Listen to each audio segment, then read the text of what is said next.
We used to have photographs and keep them in photograph albums. Now, if we save photographs at all, they go into folders on a computer or somewhere like that. So this is about a connection between photo albums and history. Now, I'm going to move on a bit. And there's a photograph. This is a book which Nick Peters lent me very kindly. And as you can see, it says Stop Line Green, and there's a green line. And the green line shows the entire fortification to stop German troops who'd landed in Britain from getting to Bristol. My memory of Bristol at that time is that ships came right up to the bus stops in the middle of the city, and they were all crowded because a great deal of the food that came to this country came in through Bristol. And intelligence, as they were called, decided that there would be need to stop the Germans, and they had Stop Line Green, which ran in. If you look at that thing in the middle at the top line is Upper Framerload, as it says, and the bottom end, you're right down below Weston-super-Mare. Now, the bit that concerns us in particular is this section. Now, where it says Stroud and everything off to the left, this is Jim's talk, and I'm not doing anything about that. So this takes us pretty well to Dudbridge Sainsbury's, actually Dudbridge Wharf on the Canal, and then the direction they chose was what they called the Gorge, which is the whole route that goes through Nailsworth to Avening. When it gets to Avening, there's a whole set of things like giant toilet rolls made of concrete, and they were supposed to block the road. And then on the right of the road, of the Green Line, in the middle of that Green Line, there is an enormous trench, so big that a tank would fall in and couldn't get out again. And that carries on all the way to Malmesbury. You can't quite see the word Malmesbury, it's at the bottom there. And we're not interested about the rest of it. We're interested in the section along here. Now, on the 7th of July, 1940, and I'm not going to say I remember it because I don't, but it is written down in various places. And we do know an awful lot of, in this history group, we have done an awful lot of work on the Second World War and how it affected this area. Now, on the 27th of June, it was decided that Stop Line Green would not go through Tetbury, and it was never going to go through Cirencester, which is where the three roads on the right meet. But what they did was to fortify Cirencester, the preparation for a Battle of Cirencester, and they fortified Tetbury separately as for a Battle of Tetbury.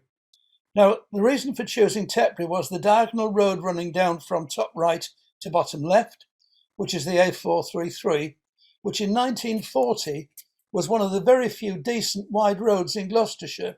We tend to think of the A38, A46, and the motorway, which of course wasn't built, but they weren't very good roads, not by modern standards. And the assumption was the Germans would go down that road, the A433, from Cirencester to Tetbury. So there were three opportunities of stopping them, one in Cirencester, one between Avening and Malmesbury, and one at Tetbury. Now, the real history for me, now this is where we come to something, by the way, that is one of the last remaining fortifications in Cirencester. And there's a matching set where Lord Bathurst's grounds come up to the main road as you're coming into Cirencester from here. And they're built into the big wall that goes around the park, Cirencester Park. But the real history, this is my history, is closely connected with a camera very similar to that, which belonged to my Auntie Elsie. Now, this was very popular at the time, well, a bit earlier, but 1920s really, but it's a Kodak 116. It's a box camera, took 8 photographs on 116 film with a postcard size negative. You took a print directly from the negative, and that could be a postcard, and you put a second-class stamp on, which was a halfpenny in those days, and it could go somewhere. Wish you were here in somewhere, Stonehouse, anywhere. So here we are, and my auntie and my grandma came to stay with us. That's where they came to stay. That's our house. It's a one-bedroom house. There's a very handsome chap outside. That was me at the same time, taken on that camera. And this was a one-bedroom house. My grandma somehow packed in with us. My auntie stayed in bed and breakfast somewhere. And during the course, by the way, for those people who are interested in stone styles, there's an excellent slab stone style on the right of the gate. Can you see it? That's now been removed by somebody, I don't know who, but there isn't a slab stone style there any longer. Anyway, my auntie decided to take a photograph of her mother in our garden. What none of us was aware of apart from her was that she was actually getting a cataract and she couldn't see at all. Viewfinder was very small. That's supposed to be a photograph of my grandma. Well, there's a bit of my grandma on the side, but I've chopped the half grandma off because it's not so important. What you can see here is part of the fortifications that were to block the panzers which were expected to go trundling down towards Bristol. And at the left of the picture, you can see the what were they called? These big angle irons, which were set into the road when the tanks were coming. There were blocks in the road with ring bolts in them. It was the job of the Home Guard to pull the ring bolts up and then thread into them these triangular pieces of iron. When the tanks came, they couldn't push them down. The drivers and so on would have to get out to move them, and the Home Guard could then shoot them. Fortunately, this interesting piece of fortification was, of course, never tested. Now, that is part of the preparations, but that had been there all my time. I don't remember when that was put up. What makes this for me a day in history is this. Can you see where it says My Day in History? And just above the M, there's a man in a straw hat. I ought to know his name, but I've forgotten it. He was the local bill posters. You know the expression, bill posters will be prosecuted. A joke that only came in after 1945 election, because before that you could stick posters anywhere, even if it upset people. I used to think he was doing posters, but if you look at the picture, what is it? There are 3 lampposts along there. Well, they're great timber things, and they also hold power cables, but there were also lampposts. They're not fitted with the standard 100-watt lamp, which was used by the council then. And if you want to know why it was 100-watt, it's because they said anything brighter would dazzle motorists coming down the street. But a new law came in, which said in 1939, under air raid precautions, that at night, cars should not use their headlights normally. They should have a mask over them. There's lots of lovely pictures. If you ever look at Foyle's War on television, all the cars drive around with little hats over their headlights.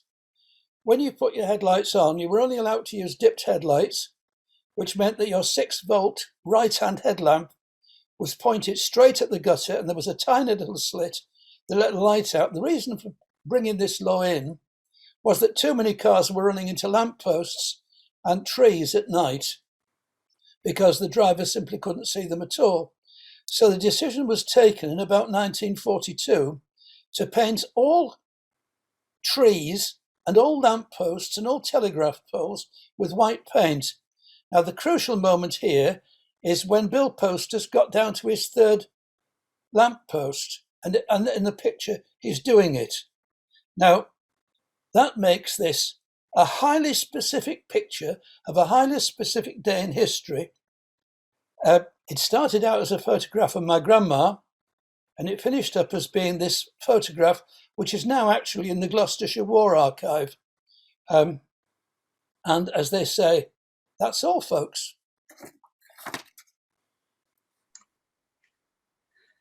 Brilliant. Thank you ever so much, John. That was amazing to see that chap painting that. You remembered his name, did you, at one time? No, I knew his name at the time.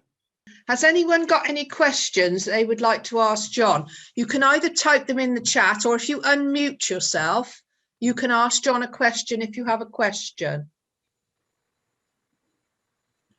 Has anyone got any questions? It's difficult to know what to ask, isn't it? Not much you can say about it, really. No, except it's just an incredible lucky moment, isn't it, to catch something unusual like that? Yeah. I have a question for my cousin, John. Go on then, Nick. Where can you read all about this defence of this defencing of round Cirencester and Tetbury? Where can you see all this? Various places. I haven't bothered writing anything down. Well, let me know when you find out. All right. Send it on to me because I'd like to look at it. I mean, some of it, of course, is actually in your book, which I've got to give back to you. Well, it doesn't tell you anything about Tetbury precisely, does it? It does. It tells you that on the 7th of July, it was decided not to go to Tetbury with the Stopland Green, but to go from Avening to Malmesbury by digging an enormous ditch right across the top of the Cotswolds, but to have defensive islands either side of it. And there were defensive islands. And if you go to Cirencester, you can see the remains of the defences where the guns were to be placed to stop the tanks driving through Cirencester. Somebody's asked a question, John, which I think I could answer. It says, "Are you from Tetbury?" Yes, is the answer. Yes. Okay. Well, thanks again, John, for your amazing talk. I'm going to put my video back on, if I can, because, well done, Jim. You've got yours back on. Yeah.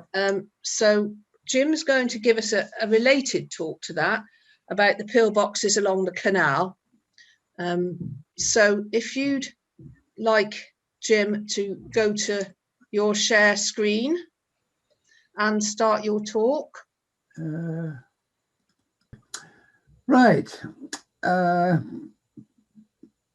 I'm going to talk about the pillboxes, the particular ones that are along the Stroudwater Canal around Stonehouse. The background to these pillboxes was on May 23rd, the German Panzer armies, which had cut off the British and French armies, which were in Belgium, were ordered to halt near Dunkirk. Can you tell us what year, Jim? You haven't said what year. 1940, sorry guys. So there was a British and French army sitting waiting for the Germans to invade Belgium. And when they did, the British and the French rushed into Belgium.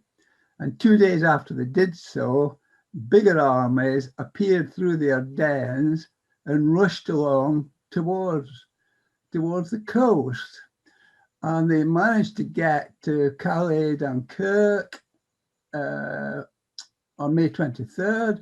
And the German armies that had got there and cut off the British and French armies, they were ordered to halt near Dunkirk. Now, the why and the wherefore has been argued about endlessly.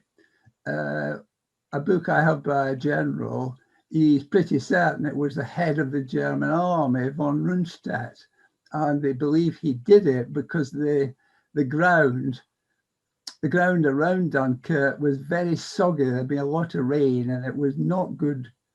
It was not good places for tanks, and they also. The interest by the time they got there for the key guys, the leading guys like Rommel and Guderian, was to get into France. But some people say that Hitler ordered it, and others say von Rundstedt stopped it and Hitler supported him. Others say that the Goering, the head of the German Air Force, wanted to show how good his Air Force was by destroying the British and French armies by his bombers. And so on May 23rd, the actual German armies who had cornered us at Dunkirk, they were ordered to halt. Between May 27th and June 4th, more than 250,000 troops were evacuated from Dunkirk. Now, they always go on about them being evacuated from the beaches, but I've just put on there what you should note is that 71% of them were were evacuated from Dunkirk harbour, one of its breakwaters. So most of them, almost 3/4, were evacuated on bigger ships like destroyers. 21st of June, the French government surrendered to the Germans. And then at the end of June, the Channel Islands were occupied. So everything happening at a terrifying rate. One of the things we tend to forget, which again leads on to the pillboxes, is the fact that the British Expeditionary Force, which what our forces that had been trapped were called, the British Expeditionary Forces, which had gone over there in anticipation of German attacks in Belgium and France back in late 1939. When they were evacuated, they had to leave most of their equipment behind. In particular, for example, they'd taken 445 armoured tanks to France and Belgium, and they only managed to bring home 22. The same sort of proportions apply to other heavy equipment like big guns, vehicles, armoured cars, you name it. Massive amounts of stuff had to be left behind. Where are we?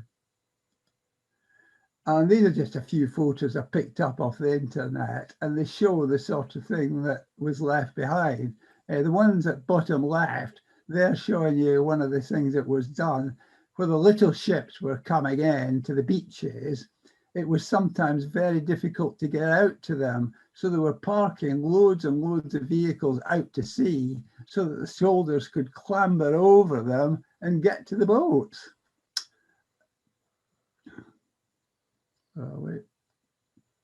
Right, so there was a survey done at the beginning of June in frantic haste. Part of it described in that book that John showed you, in which it was decided to build these stop lines. And the basic idea was that the Germans were expected to invade at the southeast corner of the country.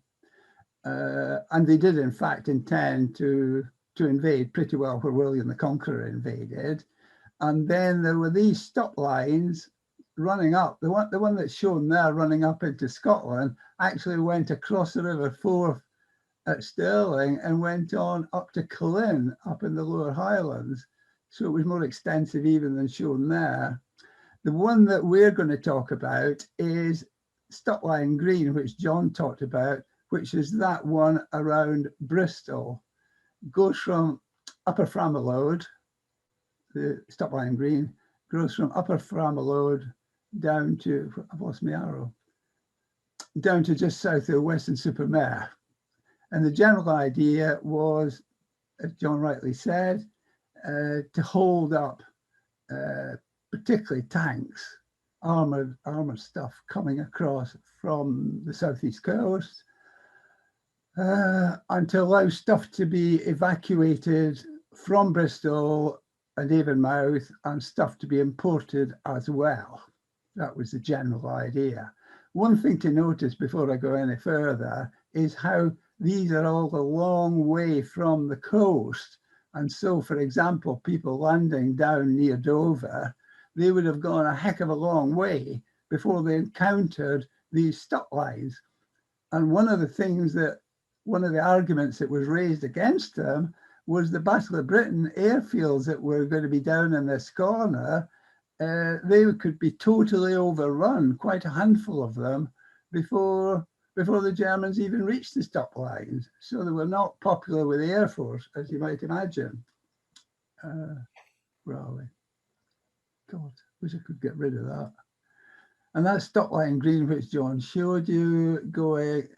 I should say that the bulk of that Stopline Green going right round down to High Bridge, it's about 90 miles long.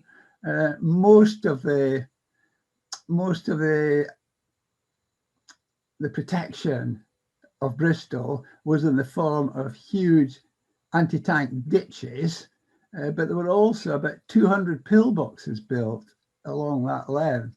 And throughout the whole country, throughout the whole of the UK, I don't know if they built them all, but there were plans to build something like 28,000. Hard to imagine the costs and the work that was going in throwing these things up. So I'm going to talk about our Stroudwater ones. If I can find my little arrow. Where the hell's the arrow gone? Right, so we're talking about the Stroudwater Canal now. Along our stretch from here down to Franalode, there are 13 of the most common type. They're called shell-proof. 6 of them have already been demolished. There are 2 what are called bulletproof ones.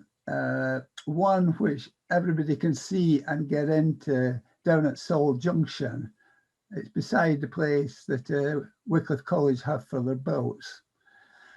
And there's one special which is built, which I'm sure we've all seen, and that's the one at Bonds Mill, because at Bonds Mill, there was what was known as a shadow factory owned by Sperry Gyroscope at the time. Sperry Gyroscope made equipment for the guidance system for aircraft.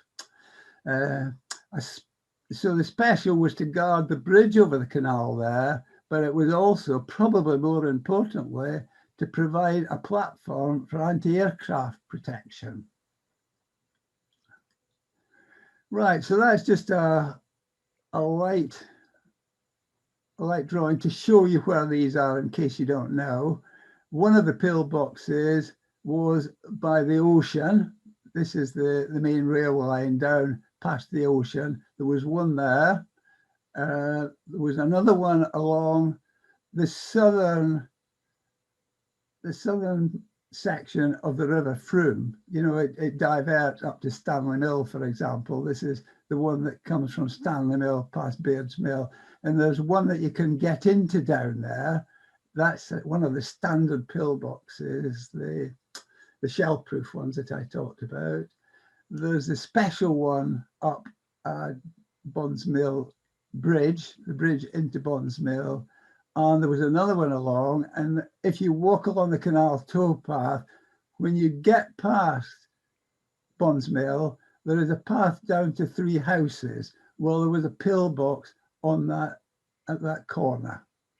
And that has been demolished, and the one at the ocean has been demolished. But the one down near Beards Mill, you can get into by going down the slope from the ocean, under the viaduct, and then there's a gate into the fields there, into the water meadow, and you can walk along, and it's just standing there and you can get into it. Sorry, that's it. That's the one sitting down.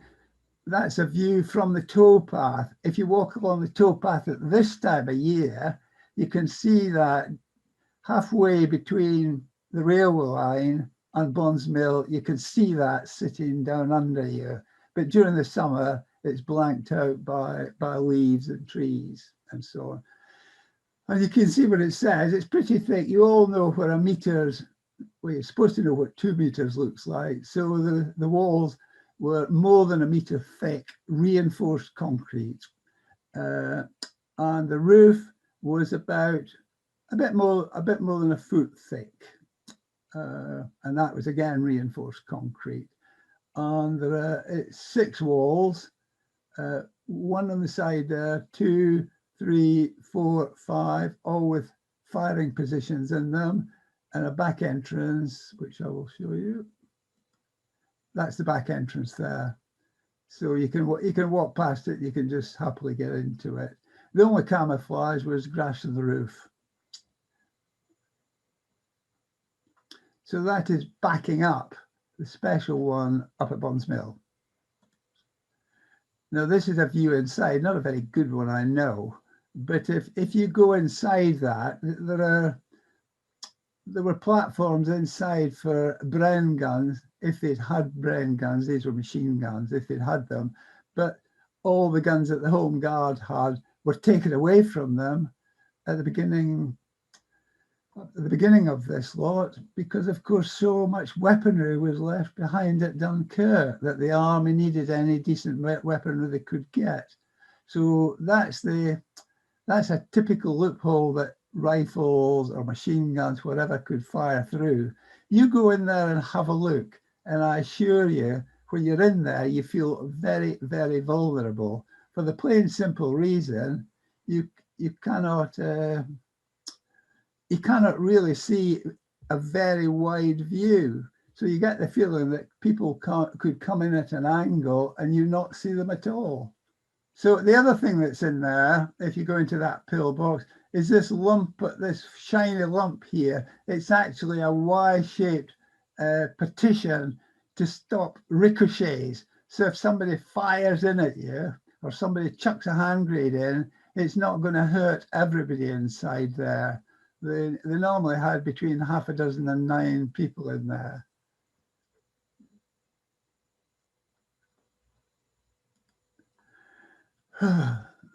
Pillbox by the ocean. Yes, this is bringing you right up to date. We knew there had been a pillbox by the ocean.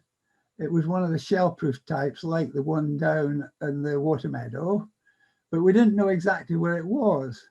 And we'd read that it had been demolished before 1964. Anyway, as you know, or some of you will know, they're preparing to put a bridge in under the railway line where there used to be a bridge until the late 1960s. And they're going to be doing that in the Maybank holiday. And so scrub and that was being cleared up on the railway line in preparation. And in January, would you believe it, some of the remnants of the old pillbox were found. And if you walk along the towpath, this brickwork at the side here is part of the tunnels under the railway line. You can look up, and that's the best I could get from the ground. And as you can see, you're not allowed to go in there. But fortunately, Ken Bergen of the Canal Trust, he took a couple of aerial photographs. So I'm looking down now, as you can see, on the ocean. And these are Court Farm Mews houses. And you can see there some of the remnants of the pillbox in that yellow circle, yeah? Now, the first thought that comes to you is, that's a bloody silly place to put it because it's on the wrong side of the canal. You want it to be on the other side of the canal to protect the canal. But you can see why if you look at this other photograph showing the same remnants, but you can see there's a roadway leading down to that pillbox, and then there's only the railway line and a tiny amount of space down both sides there. So there was no location that they could put a pillbox in on the southern side of the junction where you can, that's the towpath where you can walk under to the other side.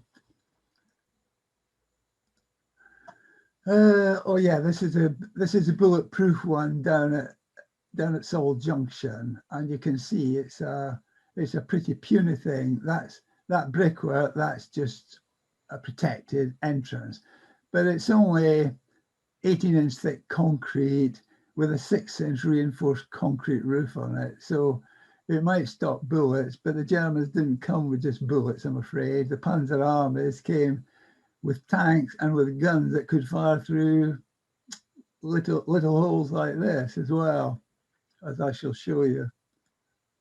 Out of for time. That's just the inside, and it's pretty basic, as you can see. This is a special, and a lot of you will have seen this photograph before. This is a special one at Bonds Mill on the day when Queen Mary did a visit to the 2 factories, this one and the Hoffman Bearing factory across the road. You can see that up on the top of the tower, it's not got all the windows and doors in there that it has now. It's got gun slots in it, embrasures, but it's also got a hefty parapet there with a twin machine gun in it. And I'm pretty convinced from everybody I've spoken to that the purpose of it being unique was that they had basically a pillbox underneath, then a simple brick structure, and then this hefty parapet on top to be able to fire over the buildings at aircraft. Because if you walk to Bonds Mill, it's steeply downhill once you go into the factory. That's just describing it as I described it. Nowadays, of course, it's got loads of windows and a door, a staircase up and a door. That's because at times they've rented it for offices, and there was even a rent-a-bike place in the ground floor some years ago as well. That shows you what I was saying about how you can fire over the roof. You can see it has been raised up to a level where the buildings in Bonds Mill are below that level. That's one of the embrasures. There's another one, but most of them are modern windows, modern plastic windows at that. It is a listed building, by the way. That's showing you the gun platform up on the roof, and you can see a fixture where presumably one of the guns was fixed. Right, so remember the survey was done at the beginning of June. They started building in July, beginning of July, and Alan Brooke, who was the man that came out of the Dunkirk business with the most credit, he was appointed Commander-in-Chief of all the Home Forces on the 19th of July. 3 days later, he put a stop to all this. He said, and I have to agree with him, this static rear defence did not fall in with my conception of the defence of this country. To my mind, our defence should be of a far more mobile and offensive nature. In other words, if you know the Germans are about to land, get your forces down there and get ready to knock the stuffing out them and have every plane you can get up in the sky and start attacking them. And he adds, I had every intention of using sprayed mustard gas on the beaches. One of the guys who thought Brooke was the greatest was Montgomery. And he said when confronted by Churchill that he would ignore the pillboxes. If he knew the Germans were landing or about to land, he would grab every bus he could find from all the bus companies in his vicinity, and he would get his soldiers in it, and he would get down to the landing places. He wouldn't let them get onto British soil if he could possibly avoid it. So they continued the construction. They built something like 28,000 of these pillboxes, but they were not a key item from Alan Brooke taking over. Do I think the stop line would have stopped the Panzer armies? Panzer armies were highly mobile armies. They were fast-moving tanks. They had heavy guns with them, and they moved at high speed. They didn't rely on foot soldiers. Any soldiers they wanted with them, they took with them at speed. They had the combat engineers with them. So if they'd come to the Canal, for example, they would have been over it. They got over the Marne when the Panzer armies invaded France from the Ardennes, about 150 miles from the coast. They managed to get over the river. The Marne was up to 120 yards wide. They managed to get over that within 24 hours. So I can't imagine they would have had much trouble getting over the Stroudwater Canal. They used, unlike the British and the French, they used dive bombers and bombers instead of artillery. As the army moved along at speed, they were having dive bombers and bombers bombing away as well. And they had anti-aircraft guns. They were about 3.5-inch diameter shells they fired. They had these traveling with them. They were on wheels. They were anti-aircraft guns, but they found they were terrific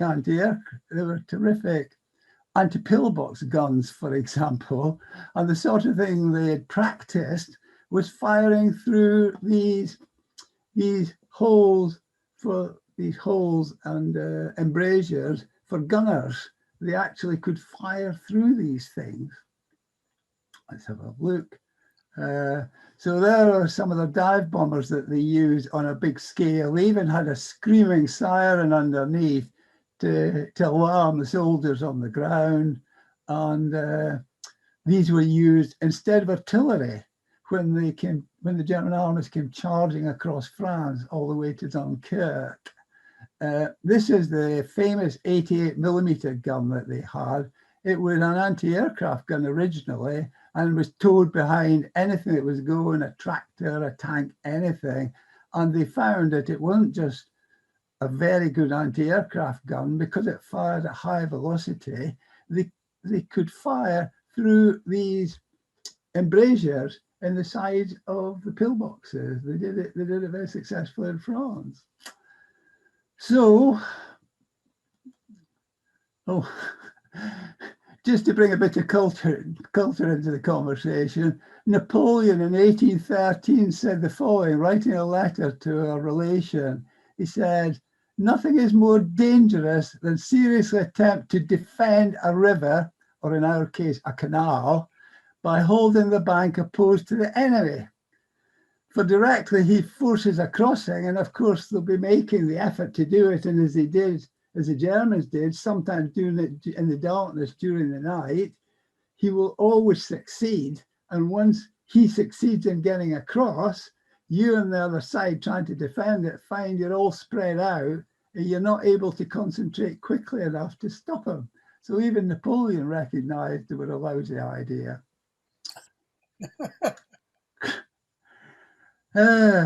So what happened? What was what about the closing remarks? Well, the key thing was that the German Luftwaffe failed to win the Battle of Britain. And that was a really key thing, because they depended very much on their aircraft as artillery, as I described, and they would have had great difficulty landing in Britain if they weren't in control of the air. So there was actually a stalemate. The actual Battle of Britain, for real, only lasted about 2 months. There was stalemate by the end of September, and by the end of October, Hitler had confirmed that he'd gone off the whole idea. An important feature, of course, was that the Navy, the Royal Navy, retained control of the Channel, and had they tried to get across the Channel, they were going to use the Navy big time to plough its way through whatever the Germans put in, even at the expense of losing a lot of their ships. And I think the real truth is that Hitler and his senior military officers were always uneasy about invading Britain. They were quite happy doing invasions on land, going into Poland, going to Czechoslovakia, going to France, going into Russia. They never, well, I shouldn't say they never attempted to go across the sea, because they went into Norway, but Norway was a much less powerful country than the UK. And I suppose the final thing was his heart was set on invading the Soviet Union. He was looking for what he called Lebensraum, which means living room, more space for the German people. And he was very anti-Russian, anti-communist. And that was what he'd really set his heart on. And I think that was always, unless he'd been able to invade Britain easily, that was always what he's going to go for.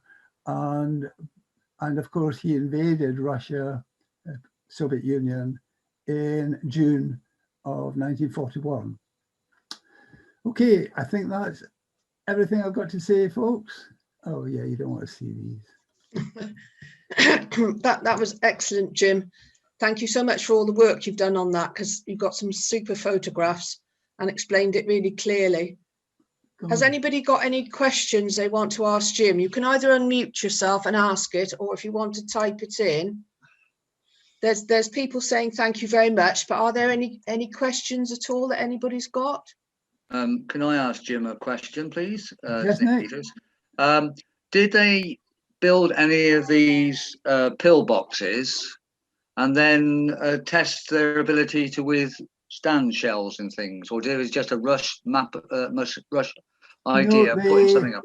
as I say, they'd only started building in June, early July, and along came Alan Brooke three weeks later and put a stop to it.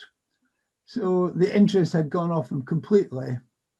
I mean, I think they were used for exercising home guards and the like, but I don't, they weren't, at the time, there was so, at the time that they came out of Dunkirk, the army left so much weaponry behind that any weaponry that the home guard had was taken away from them.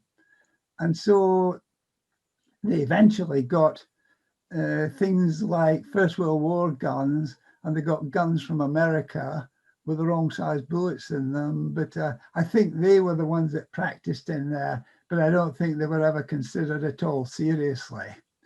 I should say that Alan Brooke, who put a stop to them, he had gone and visited some of the massive structures in the Maginot Line in France, and he was very impressed by the engineering, but he said, as far as he was concerned, they would never stop a serious army. He wasn't at all impressed with them. So I'm pretty certain the answer is no, they didn't. Thank you. Has anybody got any more questions at the moment? Okay, thanks ever so much then, Jim, for your talk. It was really good. I hope we can put it on the YouTube.